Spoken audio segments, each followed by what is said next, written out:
राजन और अर्जुन एक छोटे से गांव के रहने वाले थे। उनका पिता हरिओम एक मेहनती किसान था जो अपने खेतों में दिन रात काम करता था। हरिओम की पत्नी लक्ष्मी देवी बहुत ही धार्मिक और संतुलित महिला थी। वह हमेशा अपने बच्चों को अच्छे संस्कार और नैतिक शिक्षा देती रहती थी।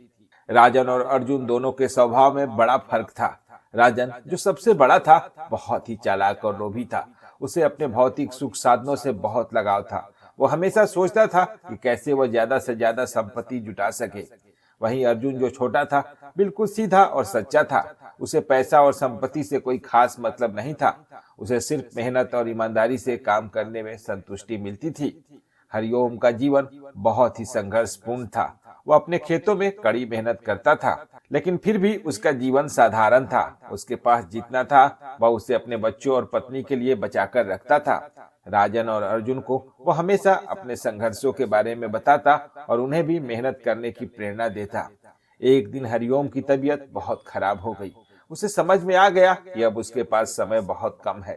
उसने सोचा कि वह अपनी सारी संपत्ति और जिम्मेदारियां अपने बच्चों को सौंपकर इस दुनिया से रुखसत होगा।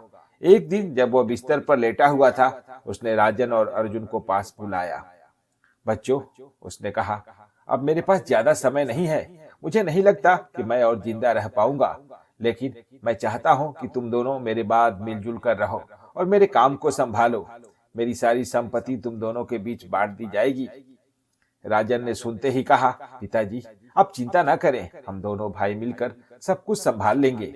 अर्जुन तो वैसे भी खेती में व्यस्त रहता है, उसे कोई फर्क नहीं पड़ेगा, मैं सारी संपत्ति संभाल लूंगा। अर्जुन को यह सुनकर बहुत दुख हुआ, लेकिन उसने कुछ नहीं कहा। वह हमेशा की तरह चुपचाप अपने पिताजी के सामने खड़ा रहा। उसे पता था कि अगर उसने विरोध किया तो राजन उसे दबा देगा, इसीलिए उसने ना चाहते हुए भी चुप रहकर वही किया जो पिताजी ने कहा। कुछ दिनों बाद हरिओम ने अपनी आखिरी सांस ली। अब सारी संपत्ति राजन के नाम हो गई और अर्जुन को केवल खेतों में काम करने के लिए छोड़ दिया गया। अर्जुन ने बिना किसी विरोध के काम करना शुरू कर दिया, जबकि राजन ने धीरे धीरे सारी संपत्ति का उपयोग अपने फायदे के लिए करना शुरू कर दिया। अर्जुन को अब समझ में आ गया था कि उसका जीवन केवल दूसरों के लिए काम करने और मेहनत करने में ही बीतेगा। दिन बीते और एक दिन अर्जुन खेतों में काम कर रहा था जब अचानक एक अजनबी व्यक्ति उसके पास आया। यह व्यक्ति सफेद कपड़े पहने हुए था और उसके चेहरे पर एक रहस्यमयी मुस्कान थी। उसने अर्जुन से पूछा, तुम क्या सोच रहे हो लड़के? तुम्हारा चेहरा उदास क्यों है? अर्जुन ने सिर झुकाकर कहा, मेरे पास कुछ नहीं है। मेरी सारी मेहनत और समय मेरे भाई ने ले लिया। मैं केवल उसकी सेवा करता हूँ और वह मेरी शोषण करता है। मुझे लगता है कि मेरी मेहनत का कोई मूल्य नहीं है।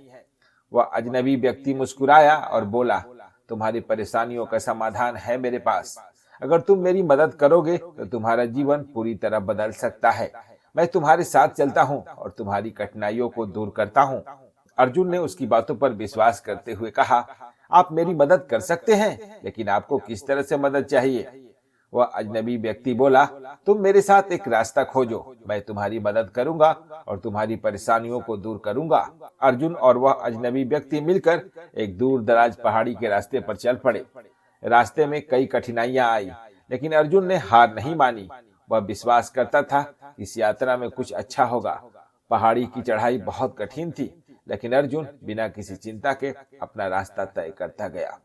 कुछ समय बाद अर्जुन एक पेड़ के नीचे बैठकर थक कर आराम करने लगा। तभी एक बूढ़ा आदमी सामने आया और बोला, तुम बहुत थके हुए लग रहे हो बच्चा, क्या तुम पानी पीना चाहते हो? अर्जुन ने हैरान होकर कहा, तुम्हें कैसे पता चला कि मुझे पानी चाहिए? बूढ़े आदमी ने मुस्कुराते हुए कहा, मैं जानता हूँ, अगर तुम चाहो तो मैं तुम्हारे लिए पानी ला सकता हूँ। अर्जुन ने धन्यवाद दिया और बूढ़े आदमी से पानी लिया। पानी पीने के बाद अर्जुन ने कहा, आपने मेरी बहुत मदद की है, मैं कैसे आपकी मदद कर सकता हूँ? बूढ़े आदमी ने कहा, अगर तुम मेरी मदद करना चाहते हो तो इस जंगल में एक गड्ढा खोद दो। यह गड्ढा बारिश के पानी को संजोने का काम करेगा। अर्जुन ने बिना किसी सवाल के गड्ढा खोदना शुरू किया। खोदते खोदते उसे गहरे मिट्टी से भरा घड़ा मिला। उसने घड़ा बाहर निकाला और देखा कि उसमें सोने की मोहरें भरी हुई थी। अर्जुन ने घड़ा देखा और उसका मन बदल गया। उसने घड़ा बूढ़े आदमी को दे दिया और कहा, यह मोहरें अब आपके हैं, मैं तो आपको यही देना चाहता था। बूढ़े आदमी ने मुस्कुराते हुए कहा, तुमने बहुत अच्छा किया बच्चा, अब ये मोहरे तुम्हारे हैं, तुम जैसा चाहो उनका उपयोग कर सकते हो। अर्जुन ने सोचा कि यह मोहरे गरीबों की मदद के लिए सबसे उपयुक्त होंगे। उसने अपने गांव लौटने के बाद सभी गरीबों में ये मोहरे बांट दिए। लोग हैरान थे कि अर्जुन के पास यह मोहरे कहां से आए। उन्होंने उसे आशीर्वाद दिया और उसकी नेक दिली की सराहना की। राजन ने जब यह देखा तो वह अचंभित हो गया। उसने अर्जुन से पूछा, तुमने ये मोहरे कहां से पाए? क्या ये सब तुम्हारी चालाकी है? अर्जुन ने जवाब दिया, यह कोई चालाकी नहीं है भैया, यह मुझे एक बुजुर्ग व्यक्ति से मिले।